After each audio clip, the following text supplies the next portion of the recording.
अभी 3 दिन पहले मैंने अपने YouTube पर वायरल साध्वी हर्षा रिचारे की जन्म कुंडली का विश्लेषण किया था और उस विश्लेषण में मैंने स्पष्ट रूप से कहा था कि क्योंकि इनकी डेट ऑफ बर्थ में 8 और 7 आ रहे हैं, इसलिए यह लड़की स्पिरिचुअलिटी की तरफ तो जा सकती है, किंतु क्योंकि इनकी जन्म कुंडली में शुक्र अपनी उच्च राशि में बैठा है और शुक्र के त्रिकोण में राहु बैठकर माया योग का निर्माण कर रहा है, इसलिए यह कभी भी एक साध्वी नहीं हो सकती। कभी भी यह पूर्ण समर्पण के साथ सनातन का हिस्सा नहीं बन सकती। और आपने देखा ज्योतिष पीठ के शंकराचार्य जी ने केवल एक प्रश्न उठाया और वो रोती हुई महाकुंभ छोड़कर बाहर आ गई।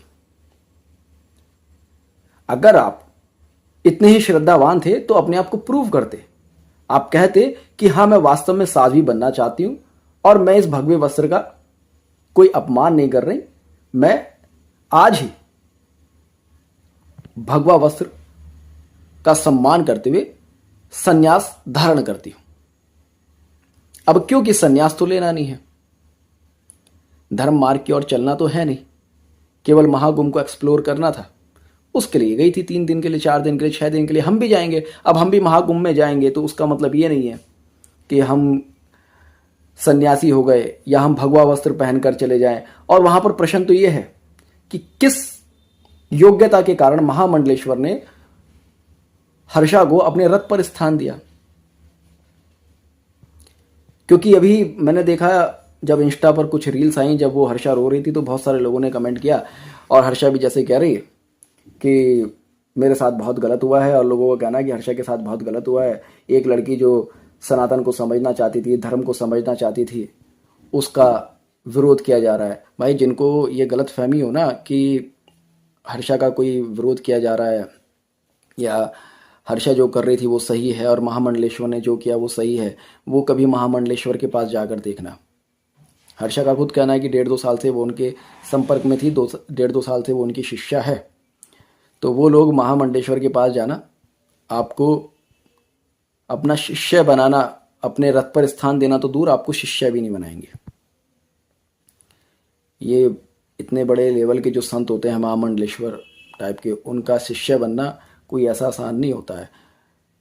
उनके रथ पर बैठना तो उनके साथ चलने के लिए भी आपको स्थान नहीं मिलेगा। अब किस मोह में, किस आकर्षण में महामंडलेश्वर ने हर्षा को अपने रथ पर स्थान दिया, ये तो अपने आप में प्रश्न उठाने योग्य बात है। क्योंकि हमने तो अपने देश में ऐसे भी संत देखे हैं जिन्होंने रेप किए हैं, जिनके ऊपर बड़े गंभीर चार्ज हैं, जो कि आज की तारीख में जेल में हैं। तो महामंडलेश्वर रंग रूप के मोह से कितने मुक्त हैं, ये तो अपने आप में एक प्रश्न है। और क्या हर्षा के अलावा उनकी और कोई शिष्याएं नहीं थी जो कि रथ पर बैठने योग्य हों? क्यों हर्षा को ही वो स्थान दिया गया? तो ये प्रश्न है। तो हमारे देश में सनातन का इस तरह से, भगवे का इस तरह से अपमान होते हुए नहीं देखा जाएगा। ज्योतिष पीठ के शंकराचार्य जी ने बहुत ही स्पष्ट और बहुत ही सही प्रश्न किया कि अगर आप साध्वी नहीं हैं तो आप किस अधिकार से इस भगवे वस्त्र को पहन रहे हैं? आपके पास जटाएं नहीं है तो आप आर्टिफिशियल बाल लगवा के अपने आप को साधु दिखाने की कोशिश कर रहे हैं।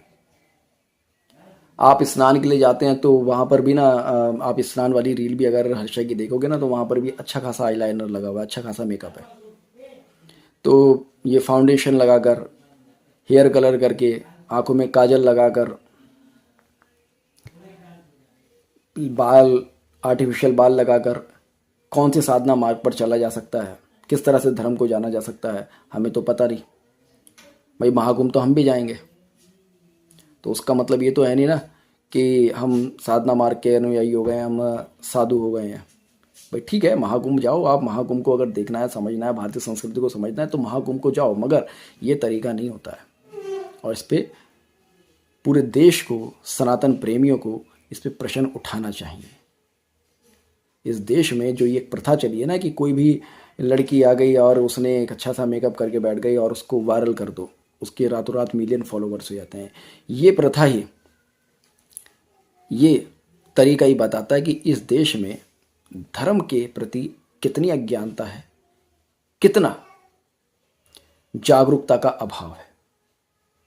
तो एक ऐसी लड़की जिसका विरोध होना चाहिए था, एक सुर में विरोध होना चाहिए था, जिसके अगर 4-5-6 लाख फॉलोवर्स महाकुंभ से पहले भी थे, तो उनको भी जिसको अनफॉलो करना चाहिए था। इसलिए क्योंकि आपने एक गलत स्टेप उठाया है। आप भगवे का अपमान कर रहे हो, आप देश के करोड़ों संतों का अपमान कर रहे हो, आप पूरे सनातन का अपमान कर रहे हो। इसलिए जिस लड़की का विरोध करना चाहिए था, उसे अनफॉलो करना चाहिए था। इस देश के युवाओं ने शर्म मानी चाहिए, इस देश के युवाओं को, उसको फॉलो किया, उसको वायरल किया। और आज आप उसके इंस्टा पर जाकर देखो, 1 मिलियन से कहीं ऊपर उसके फॉलोवर्स हैं, 1-1.5 मिलियन हैं करीब, और 2-3 दिन में। मतलब क्या फॉलो करना चाहते हो आप? नंगापन, दोगलापन? भाई नंगापन दोगलापन ही फॉलो करना है तो कम से कम धर्म के नाम पर तो मत करो ना। आप उसे साथ भी तो मत बोलो ना।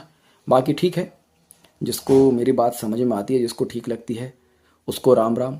नहीं समझ में आती तो भाई ठीक है, आपको जो सही लगता है, क्या ही कह सकते हैं।